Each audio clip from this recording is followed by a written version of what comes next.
Good morning, good afternoon, good evening, depending on when you are watching this video. At this time, I'm going to show you how you can test for the presence of water. Then on the table here, I have two test tubes that contains water.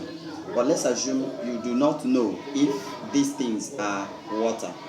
But I'm going to use two reagents now. The first one I'm going to use will be cobalt 2 chloride. I'm going to use cobalt 2 chloride, and then I'm going to also use copper 2 sulfate. This is copper 2 sulfate. So these are the two reagents that I'm going to use to test for the presence of water. But notice that this is just to indicate that there is a presence of water in this solution. So what I'm going to do now is to add some drops of cobalt 2 chloride.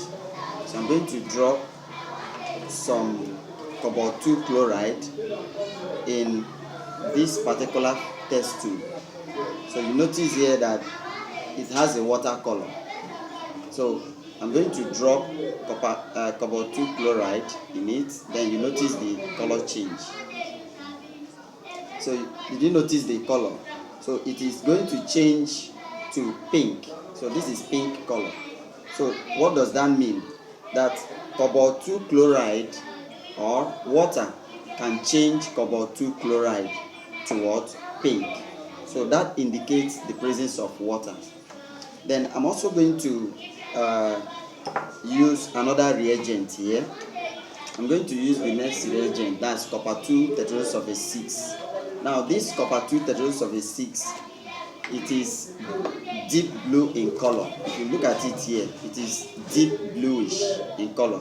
So now by the time I put some of this copper 2 sulfate into this water, then it will become light blue in color. So that shows the presence of water.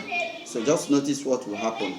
I'm going to put it here, and then I'll have to shake it very well so as to enable it dissolve, since it is soluble.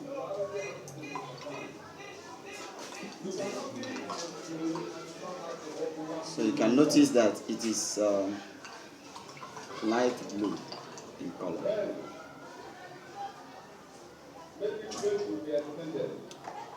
Okay.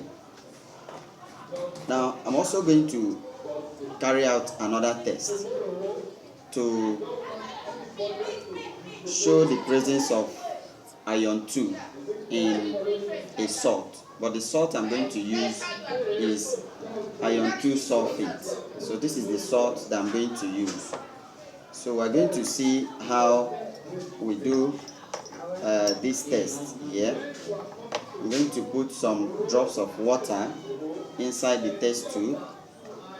So let's see.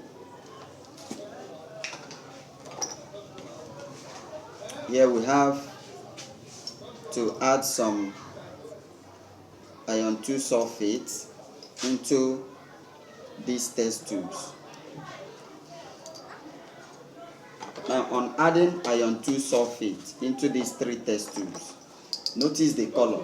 You will notice that they have a color which is yellow in color. You can see them, they are yellow in color. Now we're going to carry out this test on each of them, and then we're going to see how we can identify iron 2 sulfate. That is iron 2 ions.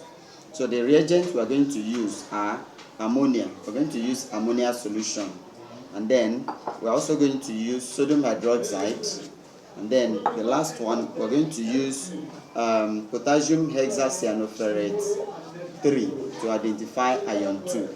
So the first, I'm going to use ammonia. I'm going to drop some ammonia solution, aqueous ammonia, into this first test tube. You're going to notice the color change. So when I drop it inside, did you notice here that ammonia changes any salt containing iron 2? It changes it to what? To dirty green gelatinous precipitate. That's what we are going to have. Dirty green gelatinous precipitate. Then the same result will also be given for using what? Sodium hydroxide. As you can see, I will drop some aqueous sodium hydroxide. You notice it? This is dirty green gelatinous precipitate. That's what we have. Then I am going to test this particular salt using hexacyanoferrate 3. So look at when you put this inside this salt. Did you notice the difference between these two and this one? So you notice that when you add some drops of potassium hexacyanoferrate 3 into an unknown salt, if that salt contains iron 2, then hexacyanoferrate 3 will change it to what? To deep blue what? Precipitate. That's what you're having. This is dirty green and this one is deep blue. So that really indicates this is a confirmatory test. Use this one to confirm it. But these are preliminary tests using ammonia and what? Sodium hydroxide. But when you use hexacyanoferrate 3 to test for iron 2, it is just to confirm that yes, this particular salt, they contain iron 2 ions. So notice that if you want to test for iron 3, you are going to use potassium hexacyanoferrate 2 in order to test for iron 3. So we have been able to carry out two different tests. First, we carried out a test to indicate the presence of water. And then what were the reagents that we used? We used cobalt 2 chloride and we used copper 2 sulfate. And cobalt 2 chloride changed water to pink. So that is to show the presence of water. And then we also used blue copper 2 sulfate, and then it became light blue or sky blue. That is when you use this reagent. Then we also carried out an experiment to also identify this ion, that is iron 2 ion in an unknown salt. Then what we used was copper 2 sulfate. Now the reagents that we used were ammonia solution, aqueous ammonia. We also used sodium hydroxide solution, and then we used potassium hexacyanoferrate 3 in order to test for iron 2. So when we tested using these two reagents, they gave us what? Dirty green precipitate, which is what? Insoluble. And then in excess of the reagent. Then we also tested in order to confirm that this is iron 2. Then it gave us what? A deep blue PPT.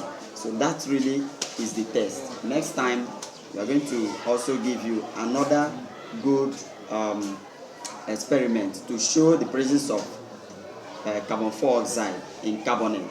We're also going to do a test to show the presence of oxygen. So please continue to watch our videos and also to click on the bell button in order to subscribe. Thank you.